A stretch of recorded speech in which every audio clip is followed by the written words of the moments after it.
I've changed my makeup. Did you notice?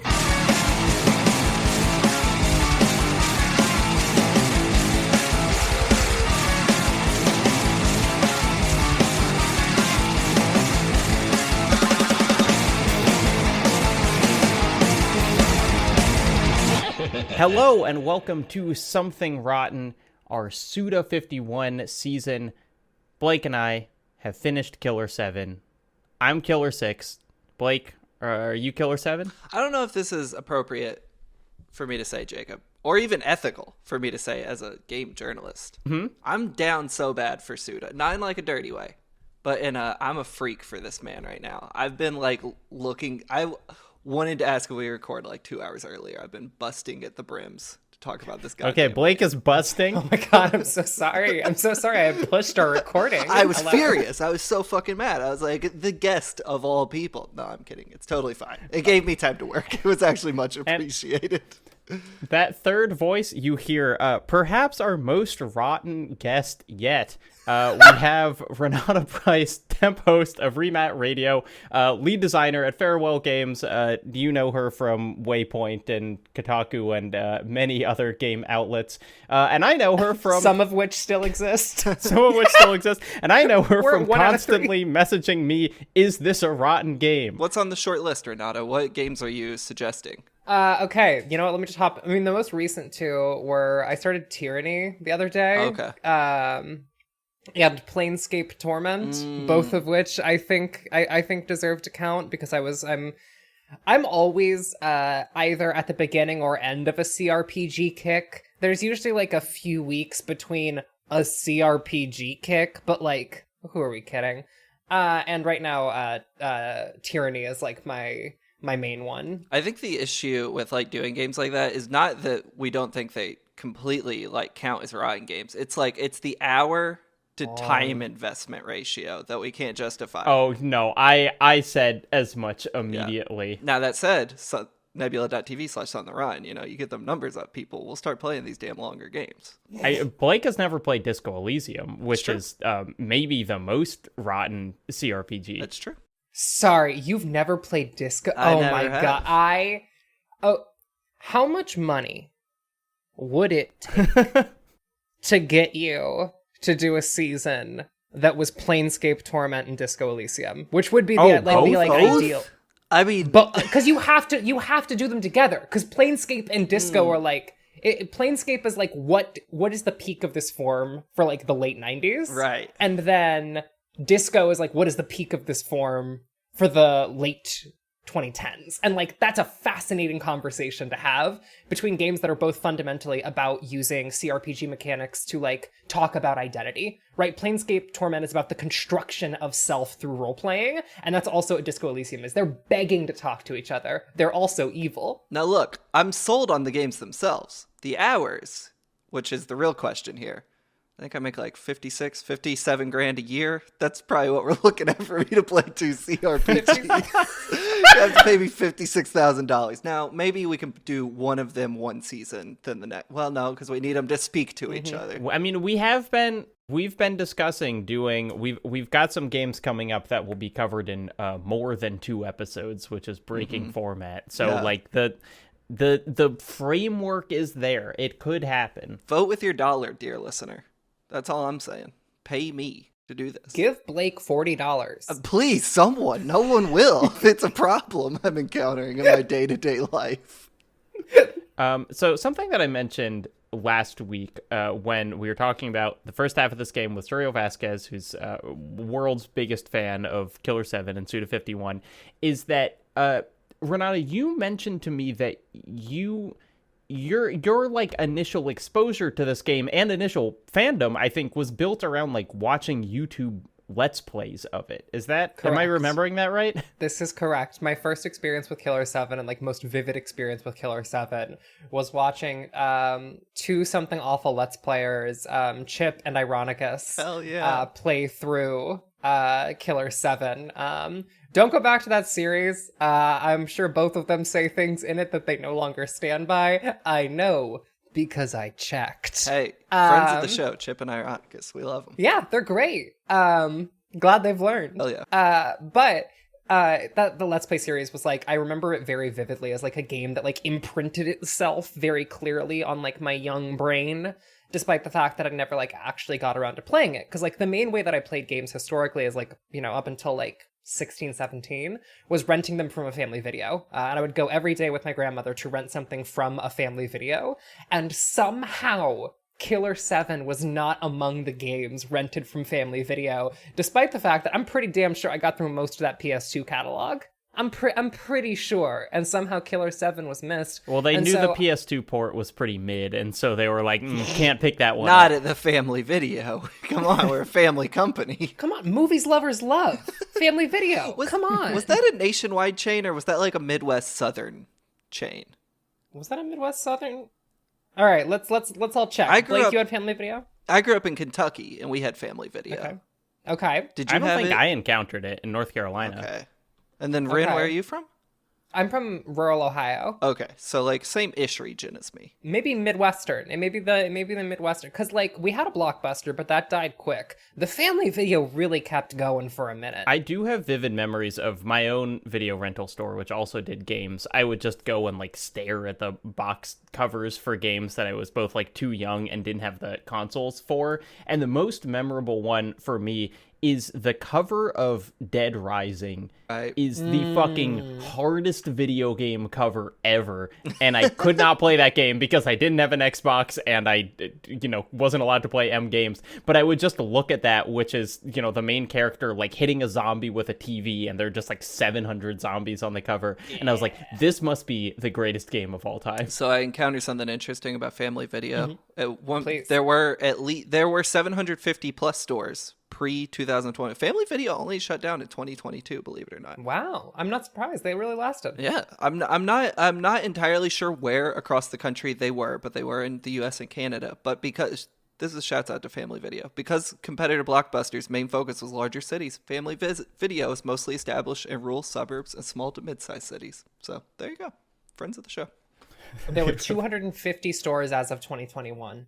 Wow, they just shut the one by my parents' house down. It's a big moment. We hated it. That's because you stopped being a patron, Blake. I moved to Minneapolis. They shut it down. Now it's a fucking laundromat. I have in-unit laundry. I don't need that. Sorry. We can move on from Family Video in 1 second. I just have to read one more sentence. What's up? I have to read one more sentence from the Family Video Wikipedia page. It was announced the chain would become an online web store only, offering new and used video sales, along with Family Video branded merchandise. T-shirts, coffee mugs and tumblers, hats, gym bags, keychains, water bottles, etc. Okay, let me check this out. Hold on a The second. noise you hear is me Googling Family Video t-shirt. Apparel. I love these the are kinda idea that they were just like, all right, we have a year left. We have 1 year of website funding left. And you know what? We're just going to sell the brand. Oh. We're just going to let people buy merch. Hold on, right at the end. They kind of put out some hot stuff though. This is nice. Let me say, okay, wait, family. What are you searching to find this? Just family video shirts. So I don't know if these are actually official. Yeah, they look kind of like when you tweet, "I wish this was a t-shirt." And That's right. I checked, and the official Family Video store is down. It's no longer around. So R.I.P. Tough.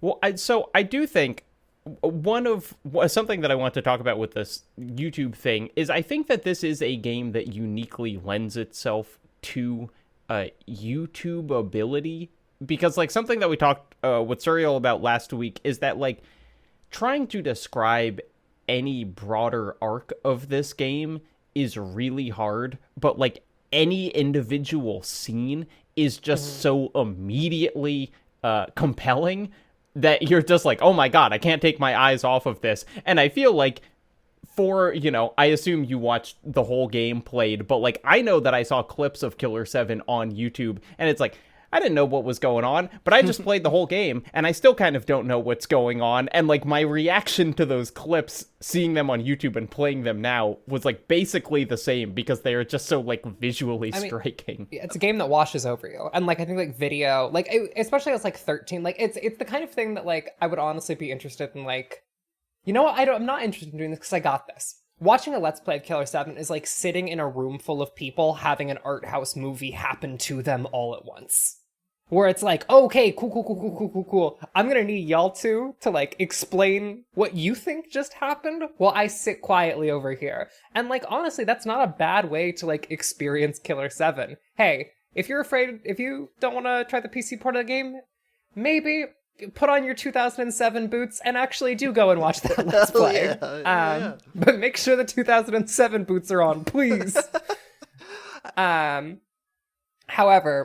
I think that was like an interesting way to like initially come to the game, and like it honestly reminds me a lot of, let me grab this, be a really annoying person real quick. In Maggie Nelson's The Art of Cruelty, at one point she talks about IB Area, the film from 2006, which is basically just an overwhelming like cacophony of little bits of dialogue and images, and it kind of like, here, IB Area, there you Blake, go. do you know about this? I feel like you're a more weird movie person than I am. No, I have no clue. Never heard of this. Yeah, it's a weird thing. It's available for free. You can just get it. It's about an hour and 45 minutes, but despite having not like seen it a ton, she describes the effect of it at one point in this book, and that to me is the effect of Killer 7. It's incredible. I'm trying to find it right now. You know what our sponsor Henson Razors is really good for? Yeah, making you have less hair on your body, doofus. Okay, but also gifts. Father's Day just passed, but this is a super classy and kind of cool thing to give for a birthday or something.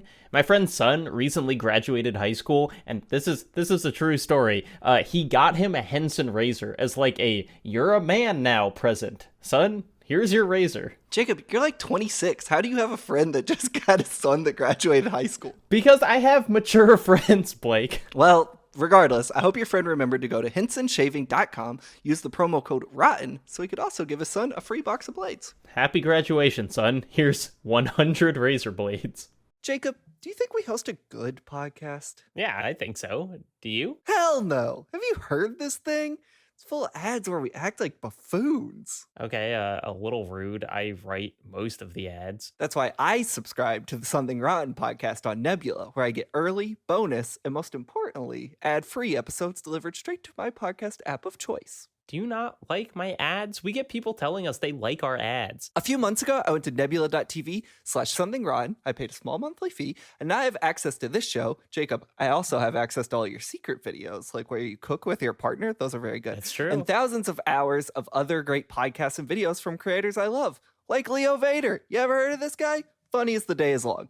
It has made my life way better, too, not having to hear those goofy-ass ads anymore. Blake, I poured my heart into those ads, and you wrote this and are just freaking slandering me all over the place. Should tried harder, bucko. That's nebula.tv/somethingrotten. Get early, ad-free, and bonus episodes of this show and more when you sign up at the link. This is like a little off topic, but I've been thinking about, because Jacob mentioned that you had like consumed this game as a viewer first. And I thought that was so interesting, because I feel like that's like where people around our age are like the first people that can kind of say that, right? Where it's like, I feel like I'm a big Silent Hill fan, and I've never played Silent Hill. I've only watched Silent Hill for like years now. And it's like, you can't discount that I'm a fan, right? But it's like, Yeah. I don't think people much older than me would be like, well, yeah, I went and watched, I don't know, fucking Mario 64. It's like, did you rent that from Family Video on VHS? You couldn't do it. I just think it's like such an evocative thing, like for our generation, definitely younger kids, but it's fascinating. No, and I mean, something that we've talked about, and I mean, my first encounter with Killer 7 was simply searching on YouTube, like, goriest game or weirdest game or like, you know, top 10 most confusing games, and having things pop up. And it's like, I got kind of like stupid listicles of games that would hang around in my brain, and then like 20 years later I'd be like, okay, maybe I should like go look at that. Yeah, or like, honestly, just Jacob, you put out a video about map size the other day. Like, how many games I've just consumed by being like, biggest thing in game, and be like, oh, I don't know. Yep. Elder Scrolls Daggerfall seems cool. It's like, I'm not going to play that, but I'm now like into the idea of it, you know? So it's interesting.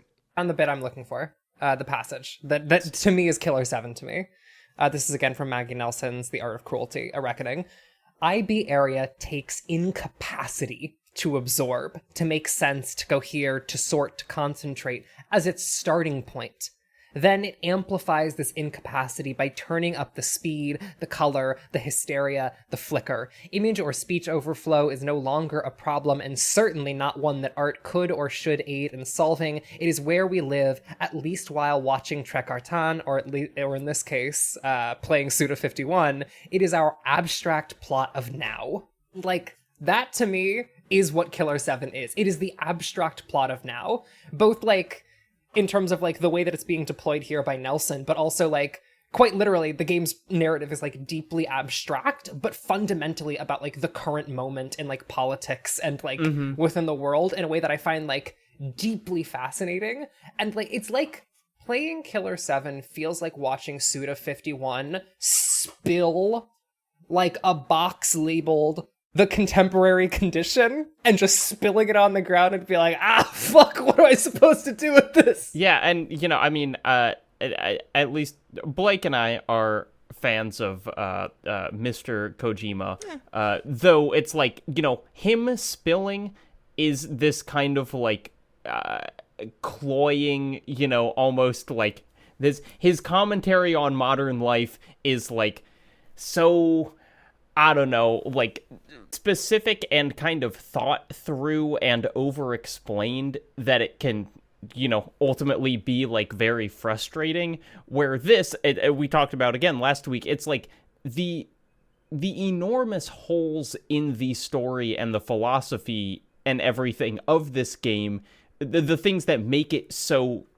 messy, also mean that you can't really, like, be mad at the philosophy in the same way. You know, it's like there's little that I find frustrating ideologically about this, just because it's like it is so hard to even grasp what it's doing that I can't, like, roll my eyes at it in the same way that I roll my eyes at, like, things in Death Stranding. I also think, I was thinking about this last night a little bit. It's like, because I think there is that easy comparison between at least Suda in this game and Kojima.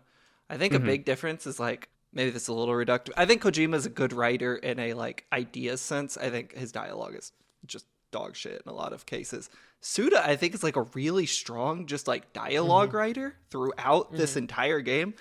And also, Jacob, I will say, if you had read the Hand and Killer7 book, you would realize actually all those plot holes were filled into excruciating detail, as I unfortunately Well, that's what I'm saying, and that's bad. I don't like it. It was. I'm telling you, even the lady in the Almeida level who you talk to for 20 seconds in that cutscene has a backstory in that book. It is unbelievable. Of course she does. It's insane. It's extremely well thought out gibberish, but should have checked it out. It was a weird book. Well, Blake, tell me about your experience of just playing this second half, because I think last week we were both just, like, we were excited to find out that the game was, like, fun to play and not just kind of interesting to look at. Yeah. How did that stand up this week? Still enjoyed playing it. I know there were levels you struggle with that I personally, just, like, for whatever reason, was able to get through pretty easily, even without using a walkthrough too much. I tried not to rely too much on a walkthrough. I would, like, dip into it. Like, there was one puzzle at the very end where I was like, this is fucking stupid. I'm not going to spend the time to do this, and just, like, typed it in real quick. But my experience by the end was, like, at some point, I still felt the way I did last episode, where I was like, I get the ideas he's having here. I'm connecting with it. The actual, like, moment-to-moment story, I'm barely following who all these people are. I'll read the damn book later, and it'll explain, you know, who Coyote actually is to me, and that'll be great. So at some point, like, I had just, kind of going off what you all said a moment ago, let the thing just start washing over me. Like, I turned my headphones up so loud and just kind of lived in Killer7 for a moment. Like, I kind of, and in some ways, like, turned off my, like, critical brain. It was just like, I am just a participant. I am just strapped in, gunning like that dude in Almeida's car till my skin is ripped off of my damn bones with this thing. Like, I truly went gamer brain on it last night. It was just like, I'm in Suda's world. And it was great. And, like, afterwards I had a moment to, like, sit and kind of, like, meditate on it. But the actual act of playing was just like, I'm just white knuckling this thing till the credits roll. And then, God, there were multiple credits, and I was hooting and hollering. Because Oh, at boy. one point, the PC credits kick in, and the fidelity of the text gets way better because it was clear it was made way later. It was awesome. It's like I love funny. a smash to credits so much, and the fact that this game essentially does it 3 times and like each one is awesome. I Yeah. was so excited. I mean, it's the most boring thing to talk about. I was really frustrated with specifically the God, what level is it? Like Alter Ego part the comic book one? level. The comic book the artist comic level. book level, which sucks because some of the stuff in the comic book level, the best shit ever. my But God. just like finding color palettes and like the navigation is, I feel like the levels are too big essentially, because it's like when you start having to backtrack and get different stuff, I just found very frustrating. So one thing I'll say is that, like, the levels are really big in this game, like broadly, but like again, part of the thing of playing it, or sorry, having been familiar with the game via Let's Play first and then playing through later, I have this like vague sense memory of these spaces, but never myself moving through them.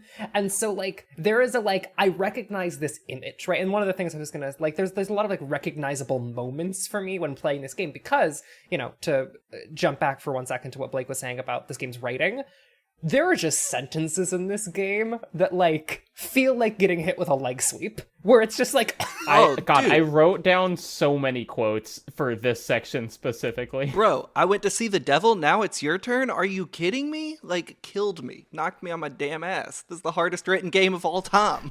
In the comic book level, there's a thing where you find Travis and he just says straight up, "This sucks ass," and I was like, it does. Or his final line in the game, "Die like a dog, then laugh it off." I was like, stop. Like, you're too good. right. It's also like got the oh god, I can't believe I'm about to fucking invoke this name. It's got the Hussey-esque like command over voice, like Andrew Hussey's command over voice in Homestuck. Of every character in this game has like an overwhelmingly distinctive voice in a way that I'm like kind of really impressed by. Like fundamentally changes in text style that like it's just really impressive. It's an impressively written game. But that's all to say that like these spaces were iconographic to me. And, like, that did help with the navigability a little bit. Because, like, even when I was walking through these areas for the first time, there was still, like, a part of my brain that, like, flicked open and was like, oh, yeah, I know that there is a connection between space A and space B, because 13-year-old me remembers encountering it once 9 years ago. Yeah. And I think it's the, you know, the fixed camera thing is able to just, like, so elegantly frame every space that like they are memorable because it's like it's like, you know, you're seeing cinematography. You're not just remembering like, oh, I'm in a church. It's like the specific way that the church is framed because they're doing these like very specific camera angles and whatever, I think makes, you know, even within my frustrations, I was like, you know, it's cool that they're making choices with this. And a lot of those kind of like PS2 GameCube era when they're just figuring out 3D cameras, it feels like the spaces can just kind of become anonymous when they weren't making those fixed choices. Right, and like there is also like I've been thinking a lot about the Olmeda level and the ways in which the suburbs in the Olmeda level, for some reason, when I think about the suburbs in the Olmeda level, there are 3 more screens worth of houses than there actually are. There are, every time I get there, I'm like, surely there's another 2 rows. And there never is, and I just can't get used to it. But the way it's shot makes it feel like such a significant part of, like, the world that I cannot help but try and, like, expand it within my own memory. I also feel like on the other side of that, though, at times this game is like deceptively big, where it's like when I went to the hotel level, I was like, oh, surely I just do 3 of these floors and then I'm done. And it's like, no, you have to literally do every single floor in this level. And I was 7. like, oh, it rules. All right, so do we want to just kind of talk through the levels of this run through, and then I'm sure it will take us on many different tangents. What I want to bring up with Target 003 encounter is, Blake, this is another rotten carnival level. Something that has become like a theme within these games. Oh yeah, I guess so. And when we play Nier Automata in a few months, we'll also have to go back to another carnival. I forgot. Listener, we are not doing that. I forgot there were so many damn It's killing cops and carnivals. That's the something rotten metric. That's how we know a game's finally rotten. Do you kill cops in this game? Yes, in a way. Well, you kill government agents, which are like super cops. You can stop a government. You do kill a government. That's true. You actually like. Some would say the ultimate cop. If you consider at least 1 to 2 countries are entirely wiped off the map, but this is a numbers game. Many cops died there just because everyone died. So yeah, it counts. Yeah. Count it. Okay, good. Glad we cleared that up. Let's see. I feel like this one. So here's a weird running thing throughout the back half of this game is that Mask just keeps powering up. Like you're fucking.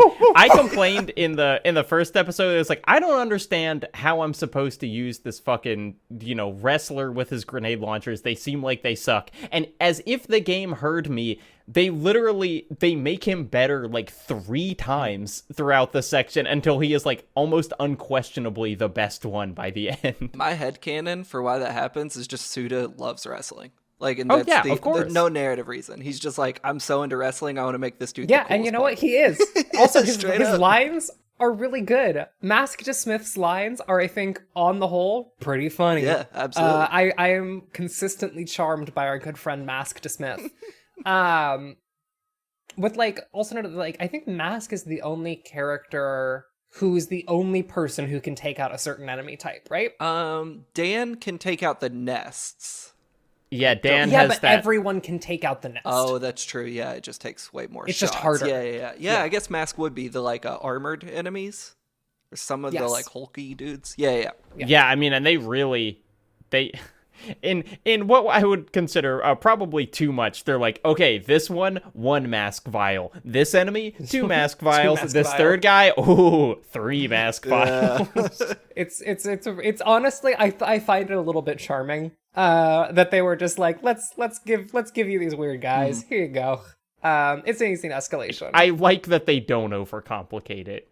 That it's just like, look, you don't have to think for a long time about what to do here. One thing I will say about this game is that every enemy in this game feels like they all have their own unique mechanics, in a way that makes them feel either exactly the same or completely. It's one of the two. Either it's just hit the weak point, in the case of the armored smiles, where it's just like, okay, you just have to hit the weak point. It's the only thing you can do here, really, or find a way to break their armor. And then but other than that, every enemy has a little thing to it, in a way that I really appreciate. There's never a guy who's just a little bit more damage, right? It's always a little bit more damage or a little bit more damage, and you either have a tool taken away or given to you. And I think that many action games just default to the power creep, and I do really like what we get, the enemy progression in this game. Especially who are the guys that you have to shoot in the scythe arms to make them spin around, then you hit them in the back. I believe they are also introduced in Encounter. I fucking love those dudes. I think they are so fun to fight against. I think they are a real joy. Top enemies, for sure. When you see that big glowy thing on the back, feels great. Let me talk about another top enemy. Her name is Ayame Blackburn. Oh, fuck that fight! That is no joke. The fight that made me almost put this game down. What a miserable fucking fight. Which one? There's 2. The second one. The second one in Encounter, because the damage rush at the end, the damage race at the end, I kept losing the damage race at the very end, which meant that I was just having a lot of my time wasted. Yeah. I did probably 5 attempts at what is not a short fight by any means, and using all of my resources every time. So I had to do several attempts at that fight while also having to do runs through the surrounding areas to get enough vials to power up my Dan gun enough to attempt to shoot her. And so I just spent miserable amount of time on that, like, what is at the end of the day not that hard of a boss. Yeah. It was actually the first fight that I hated. Like, having to wait, because the arena is the size of, like, an actual city block, and you have to wait for her to get under. There's no point in chasing her. Like, why would you? So you just wait at one streetlight and wait for her to get there, and then hope you can get, like, one bullet in her, and then you just rinse and repeat. Oh. Look, here's the secret. It's our friend Mask. You just use the grenade launchers, because you don't have to like hit her. You can just aim at the ground. For those who haven't read the game, I do just want to read the like a line about her from the wiki, which is just so classic for Killer7. So this is I am a Blackburn. She fully looks like just an anime girl in a school outfit. The Smith Syndicate run into her in a parking lot where she introduces herself as the, quote, chairman of the Educational Guidance Council and defends a bus presumably filled with orphans Curtis is preparing for his organ trade. So that's her deal. If you read the Hand in Killer7 book, Jacob, all that would make a lot of sense to you. Look at it. I don't see what doesn't make sense there. Fair enough. Yeah. I didn't mind the second fight, but I understand what you mean, because I did die the first time, and I was like, oh, fucking god damn it. But like, yeah, multiply that times 4, yeah, and you'll understand why that fight almost was like, this is wraps for me. I would have been pulling up something awful and watching the damn Let's Play to get me to this episode. I couldn't have done that, but she is a good character. I like the anime girls. Another one shows up later that, like, I feel like got too little screen time at the Power Rangers fight. There's just like the anime girl at the end who's like, I'm gonna go kill some people, and then she leaves. Do you remember her? Well, she's one of the Power Rangers, right? Isn't she just a Power Ranger with her mask off? Because she's the one that you fight as Garcian. Who could ever know? Hey, look, I didn't read the book. So the main target of this one is a guy named Curtis Blackburn, who is I don't even know how to describe him. A very pale man. Blake, you said you wanted to do a 2-hour podcast on the boss fight against him. Dude, it's so cool. You just stand there and you have, what would you call it? Like, what, a shootout? It's not just a shootout. A standoff. It's a duel. Yeah, you have a duel. You have a duel with him, but it's all contingent on his little bird's moves, so you have to wait for the sound effect of the bird before he flies, but the bird will fuck with you, and then it'll make you wait sometimes like a minute and a half to actually shoot him. It's like, it's such a ballsy boss fight to be like, you only get a few attempts at this. We're going to annoy you the entire time. And the interaction is like literally just one button press, and my heart was in my throat the entire fight. Both times I did it because I died the first time. I mean, that's the Killer7 promise, right? All of this game's boss fights are like, we're going to hit you with a totally new way this game can be. Yeah. It may not be good, but it will be new. I think this one was good. It was annoying as hell, but I guess that's the point, right? But I was like smitten with this thing because this level didn't do much for me. I thought it was a little overlong. I didn't like going in all the different like auditoriums and having to like go kill everything. But by the time I got to this boss fight and was like actually figuring out, like when I put it together, I was waiting for this like audio cue to actually tell me when the bird's gonna fly. I was obsessed with it. I think it's a really, really strong moment in this game. Yeah. I agree that the level itself is okay. Again, reading the description of the plot developments in this chapter is horrifying, and I'm like, oh god, I guess that did happen. But just kind of washes over you. As Pedro cradles the severed head of his daughter Mary, Curtis shoots him in the back of the skull and walks away. Like that, just a sample line from the wiki on this. Yeah, and then you fight Dan Smith's like mentor who had killed him at one point in his life, because Jacob, we haven't even touched on the reincarnation going on throughout this entire game. God. As a whole thing. So he killed one version of Dan Smith, but he's also an organ harvester, which is a whole separate plot line that deals with how the Heaven Smiles are created. Brother, I'm in fucking deep. Isn't he also a pedophile? Yeah, oh yeah, for sure. Don't let me forget that part. He also is that. Yeah. Best boss fight in the game, probably. I'm glad he's dead. Same. It is followed by a level in which you have to go and kill a bunch of comic book characters, written by a man named Trevor Pearl Harbor. His last name's Pearl Harbor? Yes, his name is Trevor Pearl Harbor. I missed that. He's really good friends with Hot Coldman. Oh my god. I didn't even catch his last name. That's insane. It's like, God, again, I like Death Stranding. I like Kojima's games. It's like Die Hard Man and Hot Coldman have nothing on Trevor Pearl Harbor. Hey, when you need to get a point across, sometimes the direct route is the best route. And again, Suda51, good at one thing. It's like declarative. It's like firm images and firm lines. And you know what? Isn't a name like a sentence that we all have in our hearts? That's right. Thank you.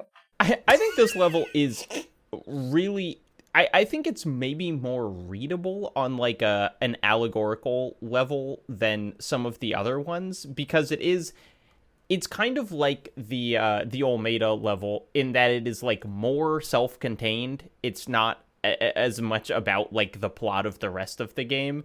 And so what you have is this comic book writer who is writing stories, or I guess kind of a TV show. I don't know, because it's like he's writing about Power Rangers, and essentially he is writing events that then come to pass. Like he is writing things that his Power Rangers do that then in real life the Power Rangers end up doing. It's the plot of Alan Wake, right? Mm-hmm.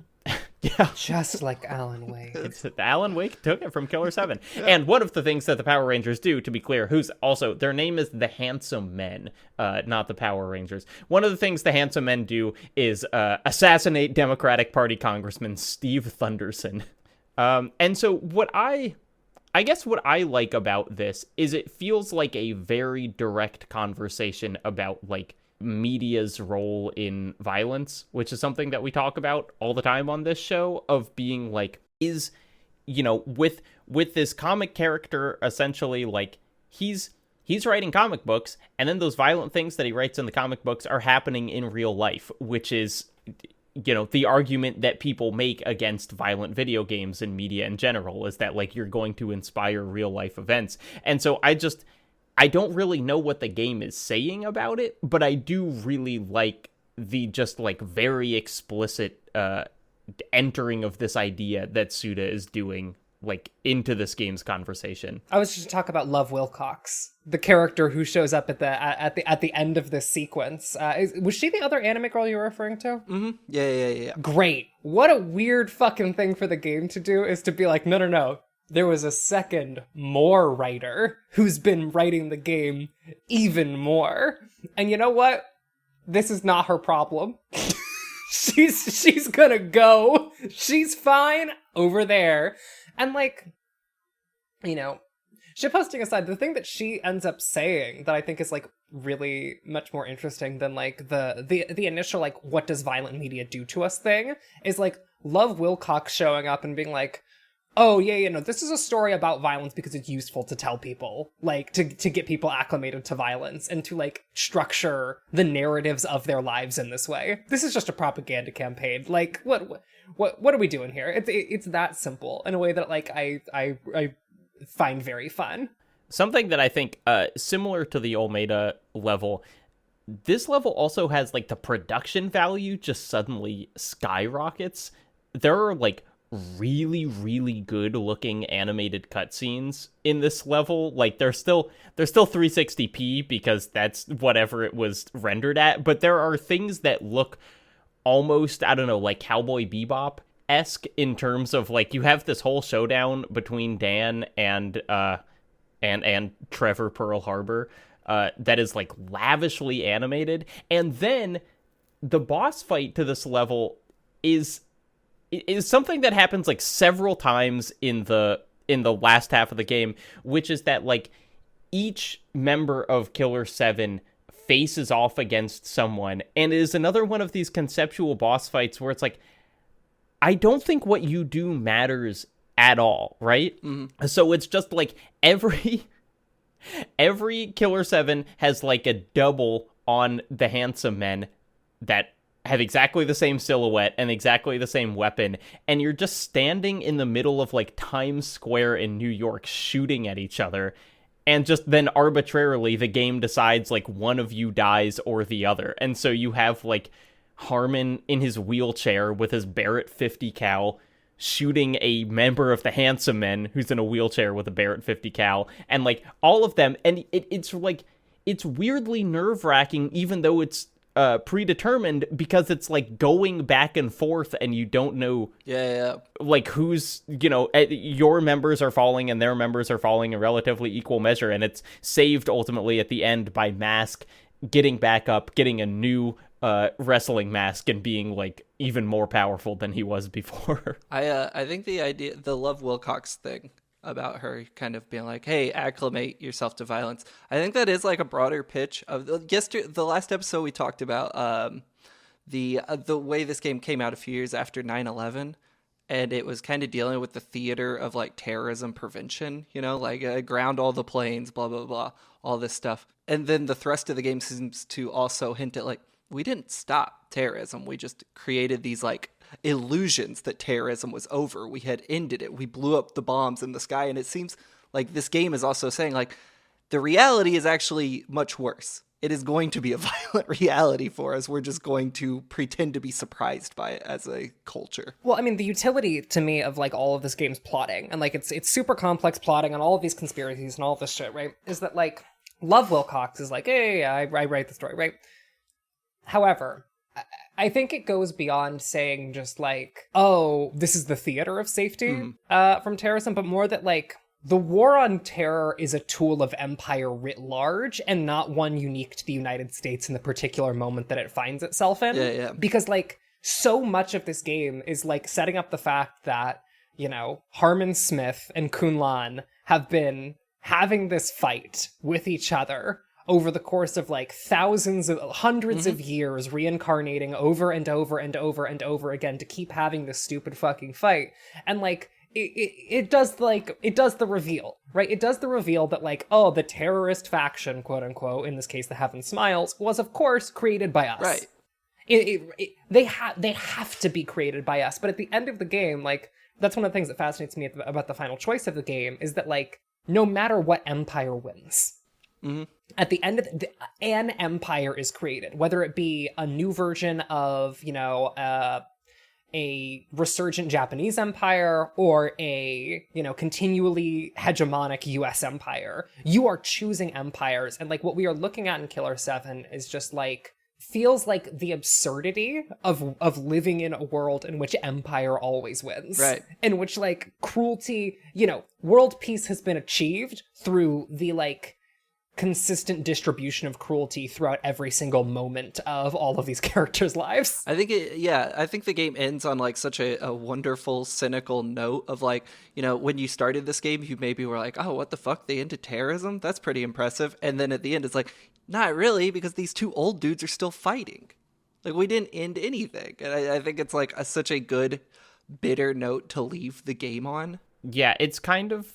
It feels kind of like an out to be like all of the confusing plot points don't actually matter, or like they're a diversion from this. But I do think Ren, as you were saying, it's like the fundamental point of the game, which is just this kind of like false choice between state violence from, you know, like one side or the other, is, you know, it's like you can track all of the million different threads going on here, and ultimately it kind of doesn't even matter. You know, it's like if you figure out like everything that's going on, and you have in a later level, you have this like guy who's recorded all of these things of like, oh my god, I figured it out, like his parents, and he did this, and the school created him, and it's like, well, at the end of the day, like having that information or not doesn't actually change.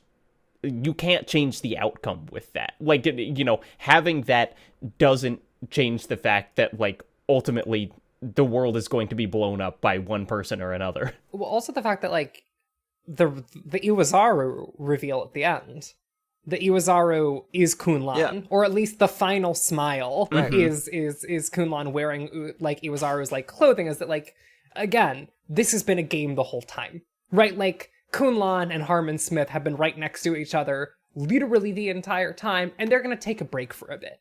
Empire, like, conflict between empire will rest for 100 years. And then it'll start again. I mean, just the whole motif of, like, they're just always playing chess. You know, it is this kind of like, this doesn't matter to us. Ha ha ha. We're playing chess. It's a fun game. In the Hand is Killer7 book. Sorry to keep bringing this thing up. Please. I don't think you Please should have to do homework to understand a game. But there's these things called Jacob's letters, who was effectively, I think he was an FBI agent or something. It's Jaco, right? Well, it's Jacob. I think that's a typo in the fandom translation because it is. I like Jaco. It's Jacob's letters. We're not sure. Either way, Jacob Geller, he wrote these fantastic letters. Yeah. But I believe he's an FBI agent whose his wife and kid were turned into Heaven Smiles, and he vowed revenge. And he ends up using this weird government computer that predicts the future. But this only is if, what like, I read 40... about that I was like, what the fuck are you talking about? When I was reading the walkthrough, is like the U.S. government has a computer that can predict all future events. And I was like, where was that? So he goes through this whole thing. It's in the book, Jacob. It's in the damn book. He goes through this whole thing with Miss Jacob is the name of the computer. But the idea of it basically is he is actually controlling the Killer7. He is using Samantha, who is the red hair girl who's always either taking care of, beating the shit out of, or fucking Harmon. He is actually controlling her through like CIA hypnosis.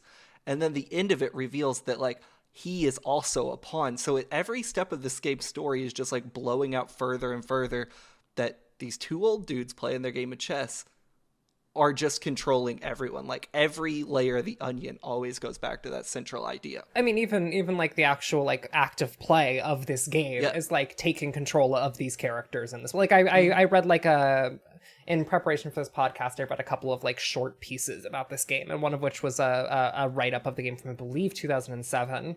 I'll need to track it down again, but they were talking about the use of masks in this game as like talking about identity and talking about like selfhood, and like one of the things that piece points out is that like there is a degree to which the player's role here is, given everything that happens in this game with like Love Wilcox and everything, it's a fascinating thing that this game is doing with like player control and like what it means to, I mean, like, you know, it's an on rails game. At the end of the day, you yourself are acting. You can do a lot with that moniker of on rails. Yeah. You can do so much with, and then like, you know, there's also the scene with about whether or not I believe the president talking about wanting to be an actor. Is that am I remembering? Not the president. There's a scene between politicians, I think. Yeah, I was also thinking of the principal, but I'm thinking of earlier in the game, from the first half of the game. There's a conversation with a politician who talks about like the idea, I believe it's a Japanese politician who talks about the idea of like being an actor in the world, both actor in the world in terms of like, I am acting, I am performing, but also like I act upon the world. I am someone who gets to act in these situations. And like, I just think I think it's kind of fascinating. You know, at times like the constant shifting in character and control and like the fact that you are at the end of the day on rails and a pawn is, I think, part of what gets us to this feeling that we keep talking about of like the game washing over us, of like being confronted with it, is that there's just like the game kind of just happens to the player, but also at the player's like pace. Like this is what games do as a medium, is they operate at the player's pace. But like I think that like there is an affective thing that happens with Killer7 that makes it like kind of uncomfortable or weird, or at the very least fascinating. Mm-hmm. For sure. I think it's one of the, I don't know how much of this is like projected onto Killer7 in retrospect or was the actual critical consensus at the time, because when you read at least like Greg Kassavin's review from back in the day, like he wasn't like, the game doesn't make sense, blah, blah, blah, blah, blah. Like it seems like people have got it through the years, but it does have this reputation of being like a weird game. The plot, it's nonsensical. It's the same thing thrown around with like Kojima, and it's like, well, if you're willing to meet it at its level, it does make sense. But I think one of the issues I run into with Killer7 is that it's unfortunate that 2/3 of its story was actually cut, and it's like to understand how deep and kind of impressive it is that all these threads will fit together in their own semi-gibberish way. Like it's coherent if you read a book, which I think kind of sucks. Like I wish this could be in the game. And you could actually play the piece and put it together. I don't think the game itself suffers too much because of it, because I love this game, but I wish there was like a director's cut that could be like, okay, players, here's the whole fucking story. You don't got to go to fandom and read a fan translated Yeah, thing.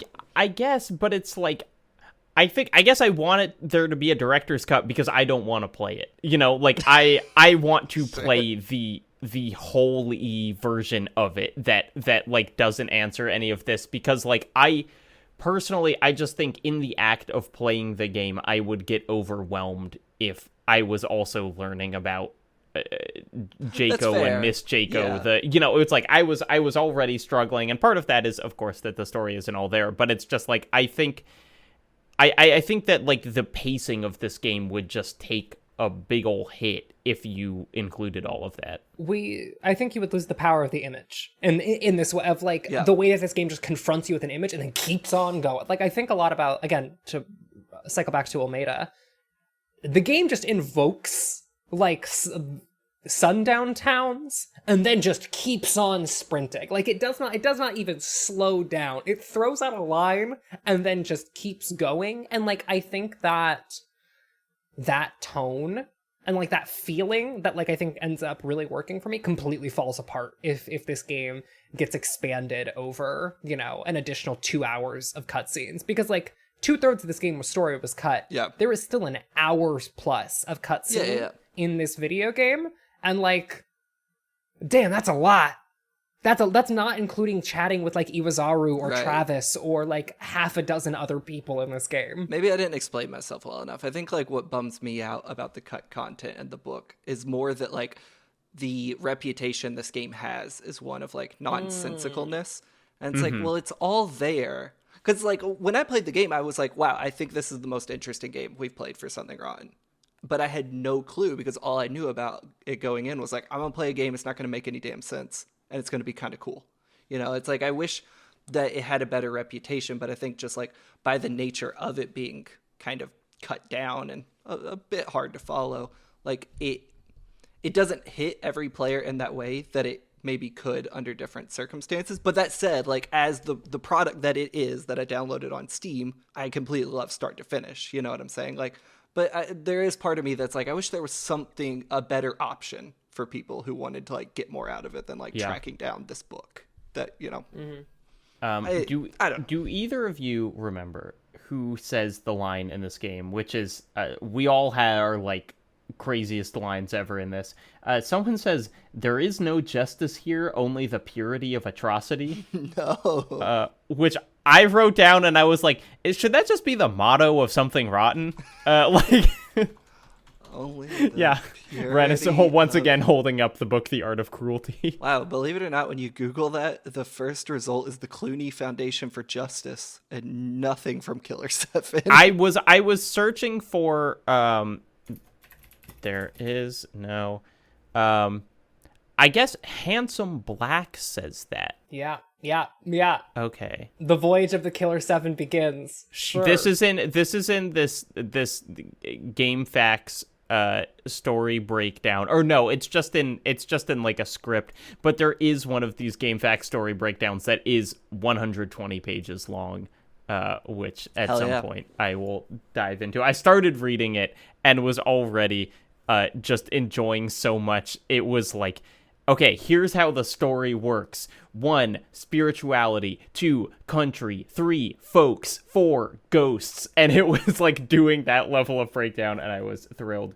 Okay, well, I was just going to say that I do want to move us forward because I want to talk about the principal of the school for 1 hour and 15 minutes.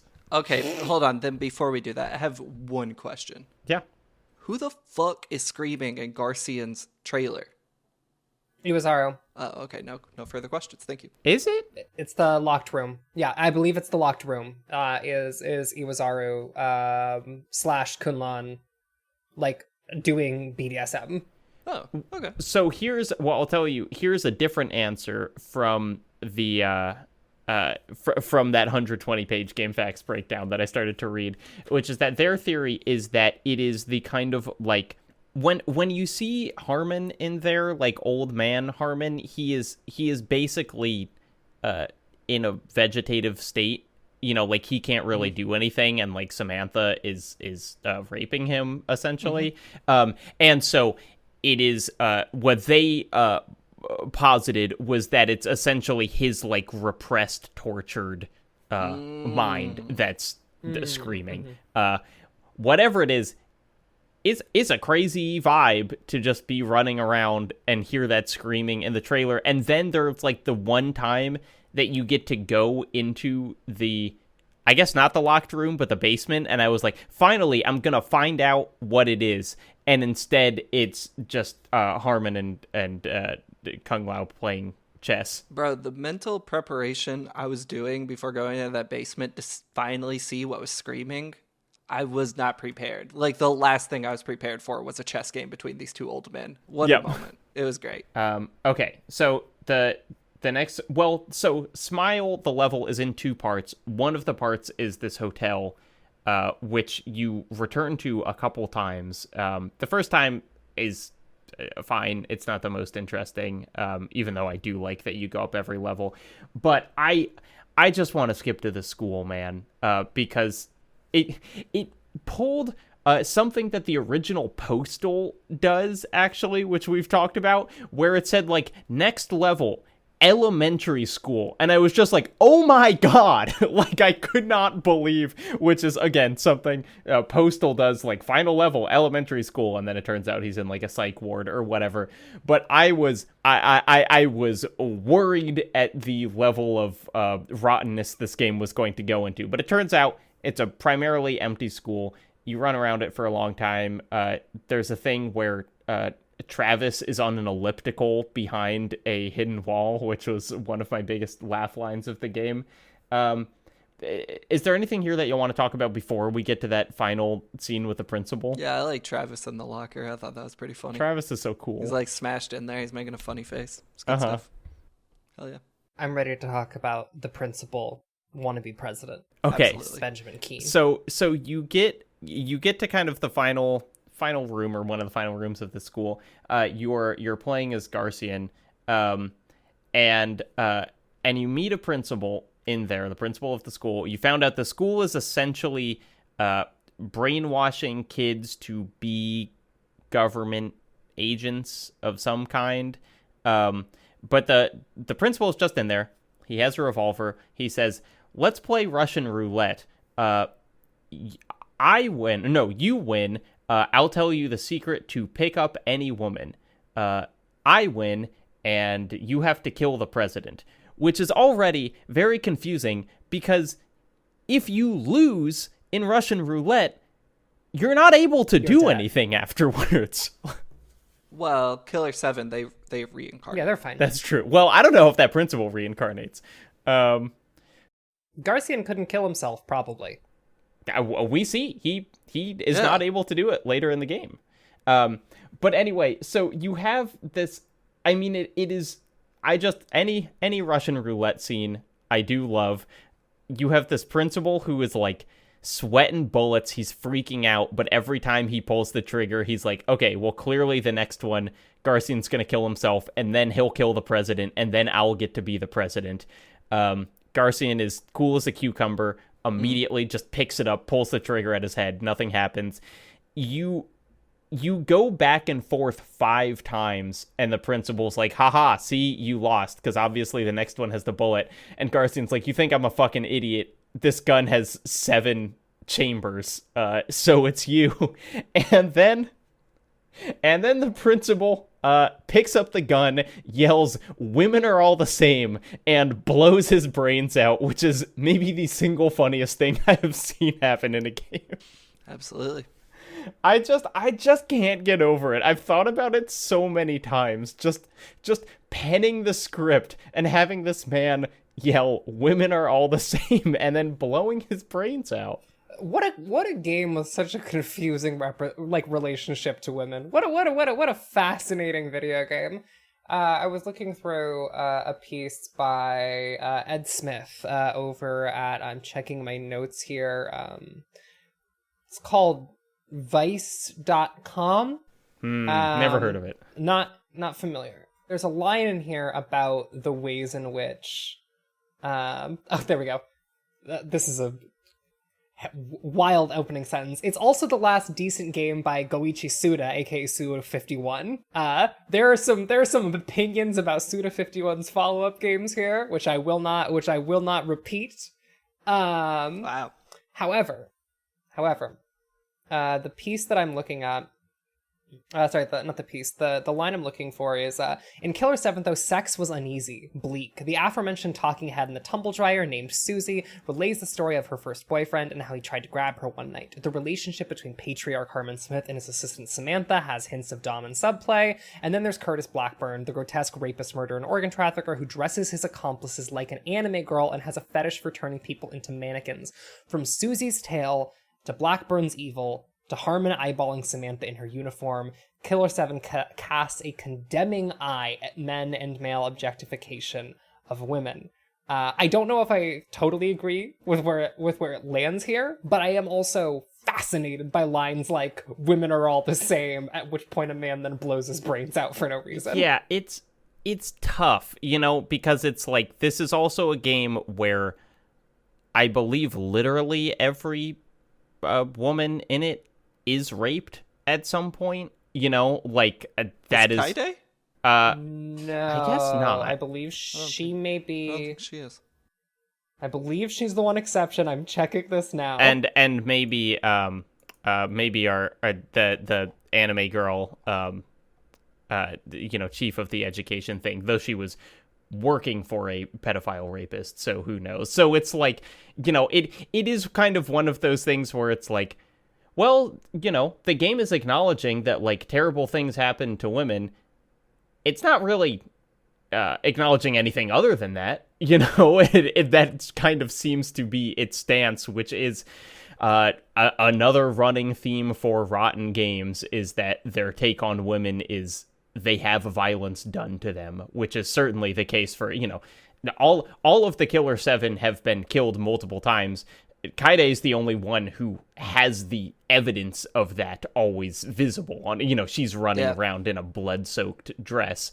And of course, it's a dress that the camera angle makes you look up at virtually any point. So it's, this is, with our next game, we will talk much more about that. So it's, like everything else, boy don't really know like how to sum up the game's philosophy on it. And we talked last week about Olmeda and it being like, is this game like doing something interesting with race, or is it just racist, unless you give it way more credit than it deserves? Hard to know. I think we landed on the latter last episode. I think it's, hey guys, wait, come here. I think it's the latter. Yeah. And so I think ultimately that is probably where, maybe not as harshly, I don't think that is the most thoughtful game about gender, but I also think that it's attempting something. It's not by accident. And anyway, that all being said, the idea of a principal also thinking he's a pickup artist and then blowing his brains out in a game of Russian roulette is just something that tickles me. And that's understandable, Jacob, and we won't take that away from you. That's right. No. He could have been the president. Could have. That's right. And then you have the boss fight. This boss fight fucking sucks. What do you mean? There's a hanging guy and you shoot him until his pants fall off and then you shoot him in the dick. That's hilarious. I didn't say it looked bad. I said playing it sucked. I couldn't figure out the pendulum physics because it's like he either warps immediately back to the center, meaning you'll have to start again, or he'll go up, but you have to get him at just the right angles to make his pants fall off, which, let me be clear, funny. That's funny stuff.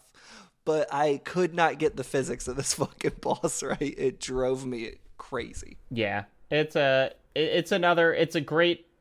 think it's a good conceptual battle, maybe a little too mechanically, whatever, but I did just love that this is like the final boss of the game, which is what is his official role? Who is this guy? No one's quite sure. He's hanging from the ceiling in a noose. I think he's the leader of the Department of Education, which through a very roundabout way is working with the Japanese Liberal Party. Right. To influence the United States presidential elections. I believe he is who runs that because, of course, the school is training assassins. Yeah. Something worth knowing that we've glossed over, if you can believe it, in this story. One of them was named Emil Parkriner. Don't forget that one. Yeah, unfortunately, you're going to have to think really hard about him for the last 3 minutes of this game, and it will be the only thing that'll help piece a lot of it together. Yeah. They really backload this game with the entire plot of the Killer 7. There is another conversation that I love that, like, stands... it's like, even if you don't know what's happening in the game, it works so perfectly, which is you have a guy come up to you after there's this boss fight where all of the Killer 7 die, except for Garcian, who holds, like, golden gun, and then he can kill everyone. And there's a guy who comes up to him and is, like, talking to him about politics, and Garcian's like, what is the United States? What is the role of the president? And the guy's like, I don't know, I'm Japanese. And then he, like, walks away. And it's, again, it is like an acknowledgement of, like, hey, you know what?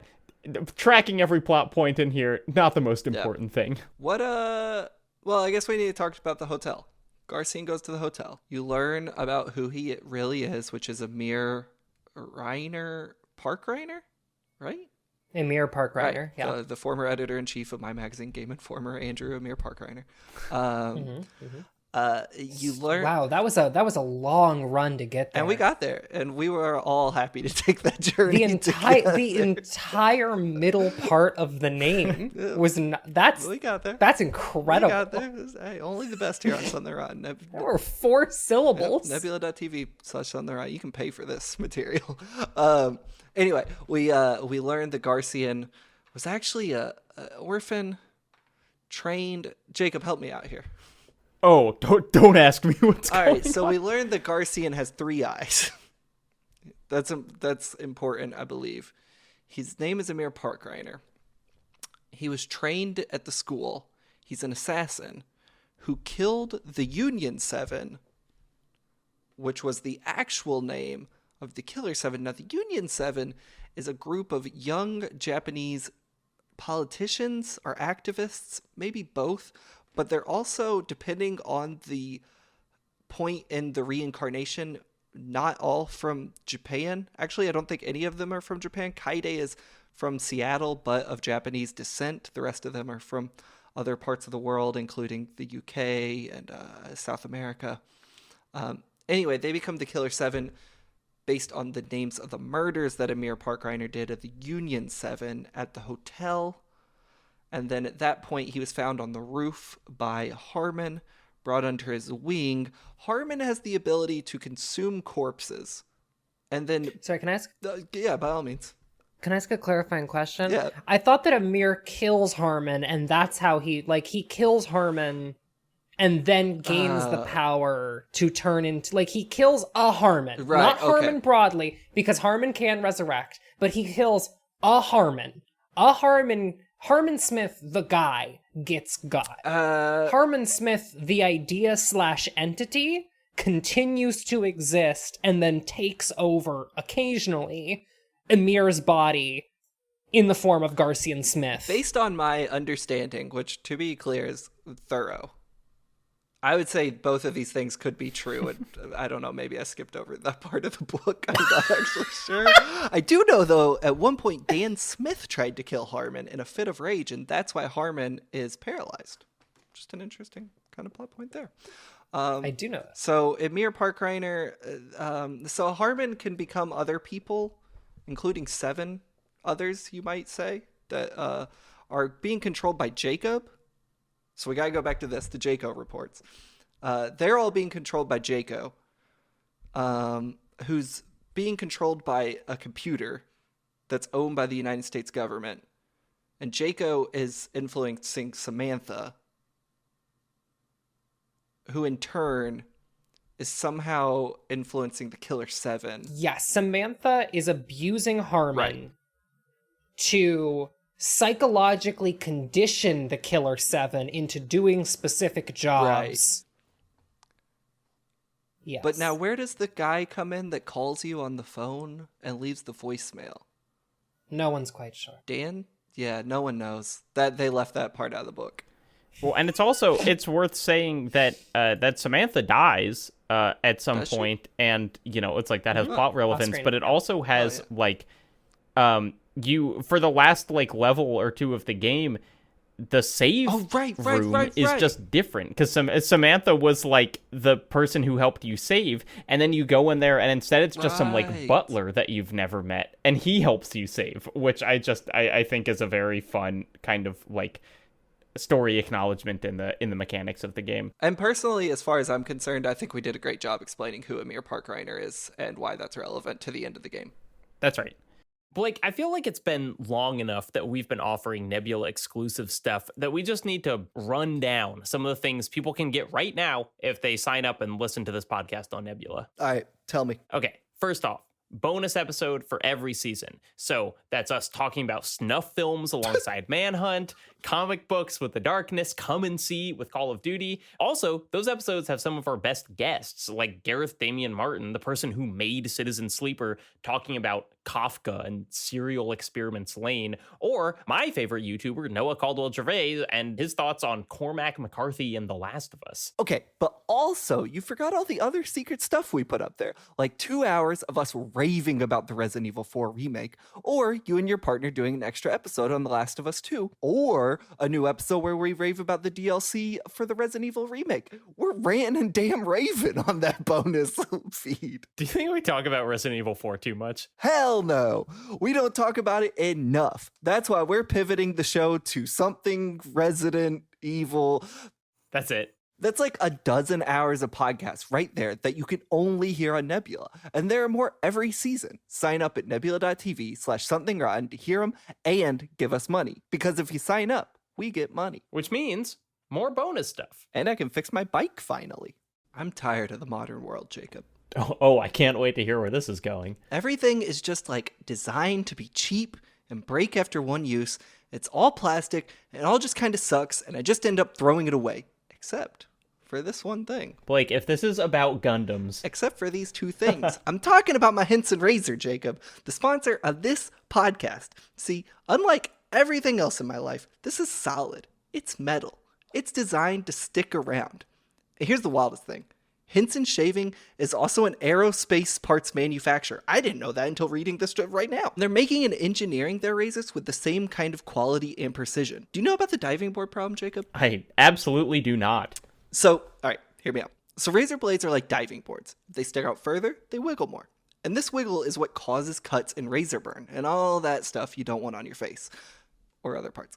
But Henson razors are so engineered they only stick out 0.0013 inches, which means the blade doesn't wiggle at all, and so the shave is super smooth. The thing is like the stiffest diving board ever. This analogy, it works. That's good. You're telling me it's good. It's good! You can get one of these razors, which is also long-term and affordable and a sustainable way to shave, with a free box of blades by going to hensonshaving.com and using the promo code ROTTEN. Hey, free box of blades. That's pretty rotten, huh? Blake, I have to tell you, I was just kidding about all those questions I asked. I have a Henson razor, and I love it. It's so nice. hensonshaving.com, promo code ROTTEN. I do think, again, even without understanding, there's some really good imagery in this last hotel level of, like, one, just seeing all of the Killer7, like, kind of as themselves get killed, I think is really... The scene where he kills Coyote is like one of the best cutscenes in the game, where he goes to the other room, sneaks outside, and then shoots him while he's not looking. Fantastic. Yeah, no, it has real, like, I'm trying to think of the director that you would say, but it's just like, it has that kind of wonderful, like, process of assassination where you're just seeing him, who is, like, really good at killing people, just come in and kill all of these people who are, trying to prepare themselves in one way or another. And then he gets to the roof, and I mean, you messaged me about this, Blake. He's crying. He puts is he crying first? Does he try and kill himself first? But he opens his case, and there are all the weapons. That's the last thing that happens before you cut to credits. Yeah. Right. But no, he sees himself. He sees a mirror. Garcian Smith, the adult man, sees a 13-year-old boy with a third eye on his forehead, He then shoots the 13-year-old boy, and the boy's like, damn, that's crazy. Boy comes back, attempts to shoot himself, disappears. Garcian opens his case, looks inside.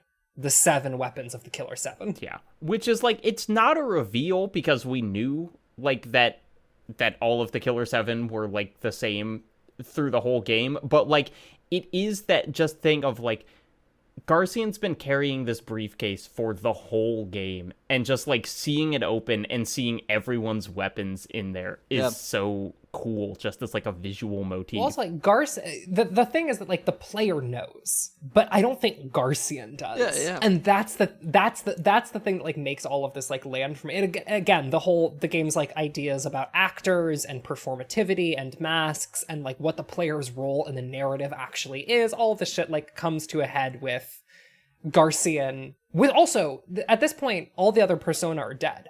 It's only Garcian left. Garcian Smith is the last one left because all the others got with the exception of Harmon, right? Because like the other Smiths are dead. Yeah. The Black Smiles is like that's a forever death, which I believe is why in the epilogue it's just Emir. Like he goes back to calling himself Emir, and like 3 years later is the one who kills the last Smile. Is Emir the Bloody Heartland? Not the Killer 7. I think the reveal of, I don't know, maybe this is just a fault of me as a player here, but like I never viewed Garcian in this game as the protagonist of the game. I almost saw him as like a transitional character to get you to the moments, and then it's like, you know, Dayan, Kaide, Coyote, etc. Those were the protagonists, even though like they don't speak. So now as I'm saying it out loud, it's kind of dumb to think, but it's like only at the end when I saw that moment did it click that Garcian was actually the protagonist of the game, whether intentional or just a bad reading on my part of the rest of the game. I thought that was a really cool moment that recontextualized a lot for me to be like, oh, this dude who I just saw is like effectively a long loading screen to get to my favorite character, Kaide, and the little man that I want to play as. He was actually the whole point. Like I thought that was really, really cool. And it's like the fact that it manages to like inject his character with tragedy at the end in this way where it's like he has in some ways been the most inscrutable, where it's like you kind of feel like you know what Coyote's deal is or Kaide's deal or whatever, and it's like Garcian is kind of unreadable, and at the end him getting this like very human moment of like crying and kind of feeling guilt and shock and whatever is just like surprising and cool.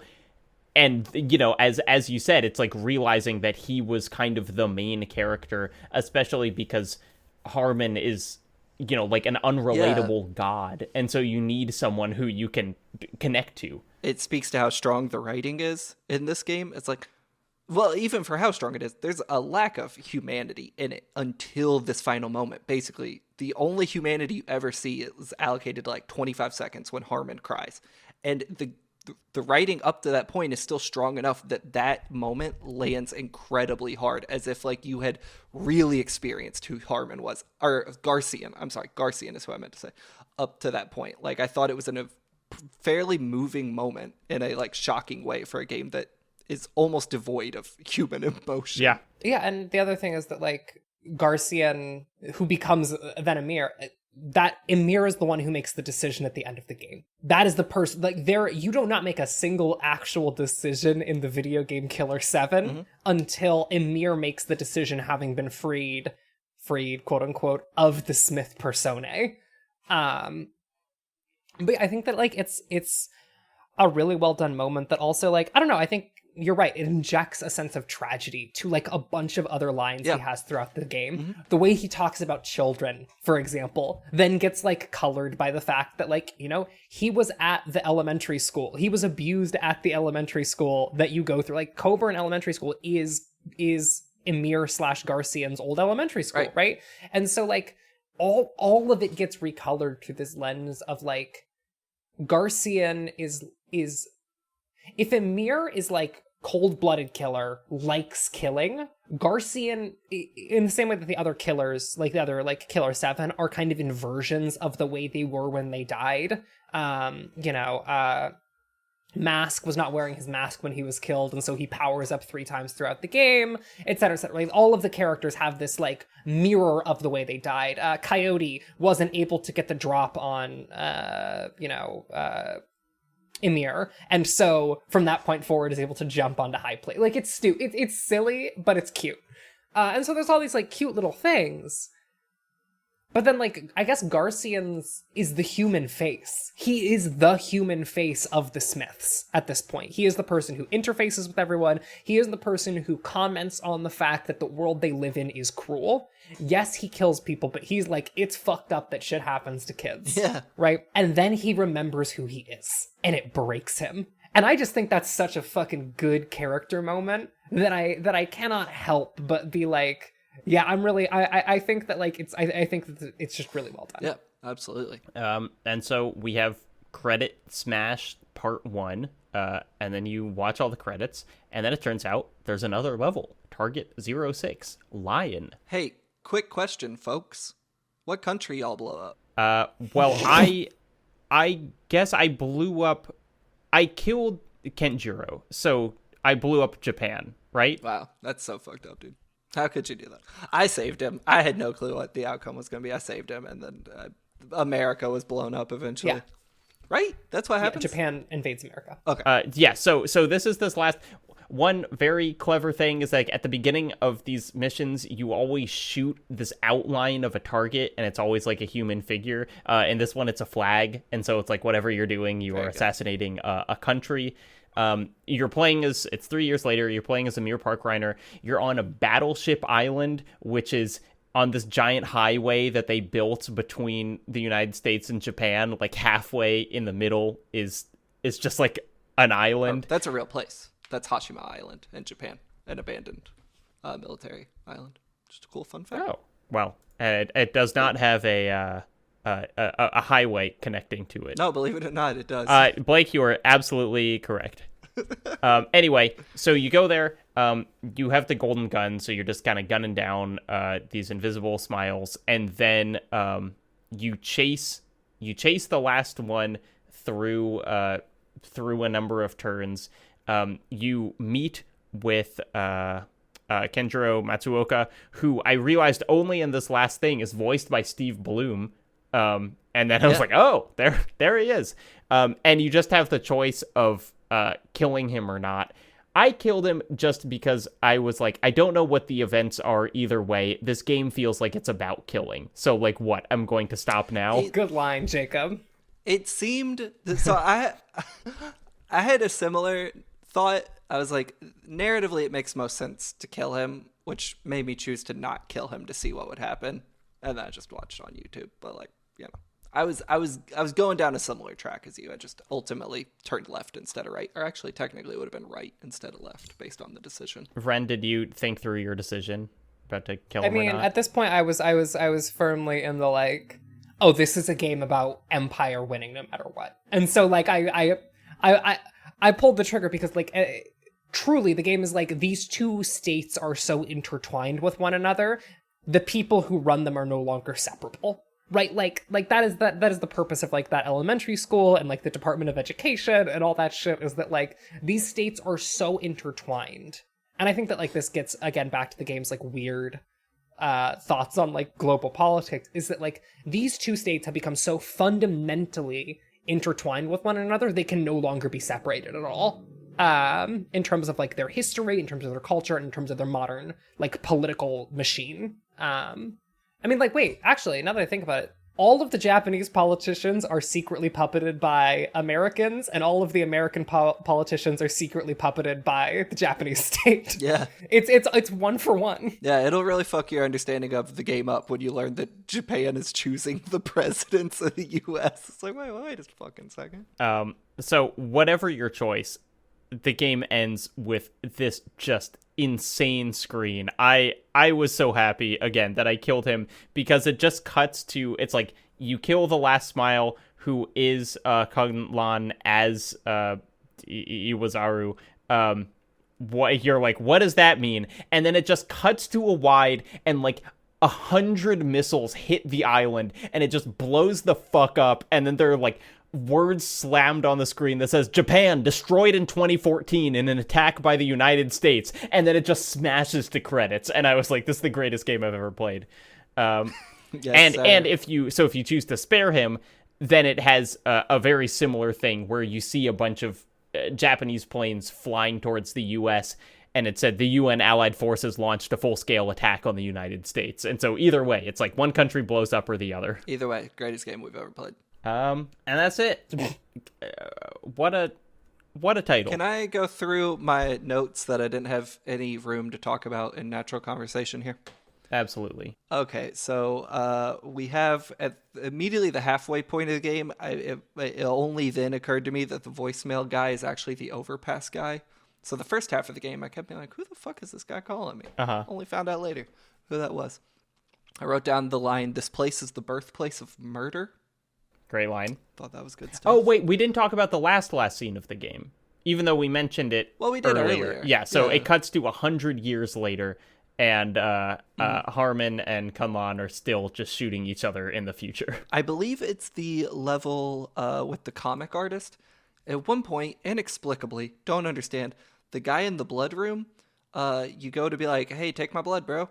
And his machine stops working, so he just puts a close sign on it, walks off for the rest of the level, and you can't use it. And I was like, that's good stuff. Love that. I think that can actually happen in any level if you get too much blood. I think it's to stop you from like leveling up too much. Yes. Did that not happen to all of us every level? Like within like the first like 15 minutes? No, that only happened to me once. And it also happens at the very end of the game. If you check above, at the very end of the game, it'll happen.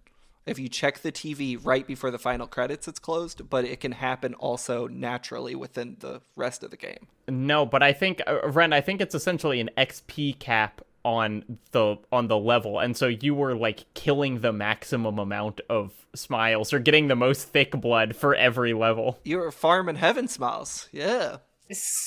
Sorry, was I doing... Does that mean I'm doing really well or really poorly that I had to go through the same paths that many times? I'm completely unsure which. I mean, you probably had the most leveled up characters, like, possible. Oh, my coyote was a motherfucker. Listen, by the way, did y'all talk about the fact that that's just Lupin? The third? Yeah. No. Think about Coyote's character design. Let me take a look. I guess, yeah, kinda. Lupin... Known by some as the Thief. I don't... Yeah, he's called Well, the that makes Thief. sense too, yeah. Also, I believe... No, Dan is... No. Dan looks more like Lupin, though. No, because he's also acrobatic. Like, that's the thing. Oh, Yeah. Yeah. Like, that's... Coyote is Lupin. He's a thief. He's super acrobatic. That is the Lupin. I feel like he has less of a sense of whimsy. Coyote's a pretty mean guy. Me. Yeah. I'll have you know that I felt a lot of whimsy every time I heard, "Fuck you." You're fucked. Hold on, I got a few... Yeah, Blake, anything else? Got a few more notes. This is a note I'm writing down just now. Did y'all see Lupin the First, that CG No, I movie? heard it was good. That was really good. Oh, that's really cool. Okay, so back to Killer7, though. I wrote, wow, game credits used to be short. Yeah, this game was made by like 30 people. No longer the case. Also, I mentioned it before, but just to bring it up, I wrote in all caps, OMG when it switches to the PC credits and the font fidelity increases. LMAO. I really got a kick out of that. And then the last one I have here is when you play as the little man with the two guns that's really fast, who I played as a lot. Really liked him. Second favorite character in the game. There are certain camera angles that go close up, and for all the other characters who are like of a normal size, you'll see like their, I guess like the top half of their torso and their heads, but he's so short you can only see like his forehead in those camera angles, which I thought was very funny. It's a very good bit. I love his reload animation so much. I love when he reloads the guns and like stomps his little feet. And then when you hit his special move and he goes dangerous.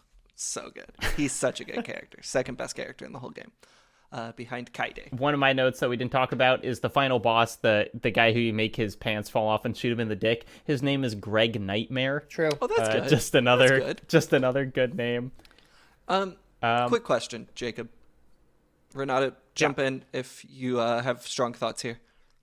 Is this the best game we've played on Something Rotten? Max Payne 3 notwithstanding, which is obviously the best game we've played on Something Rotten. Is this the best game we've played on Something Rotten? Because I'm thinking, because it'd be between this and Kane and Lynch 2 for me. And I'm thinking it might finally beat out Kane and Lynch 2. I mean, I think this is the most artistically valuable game we've played. Sure. You know, like, it's the coolest.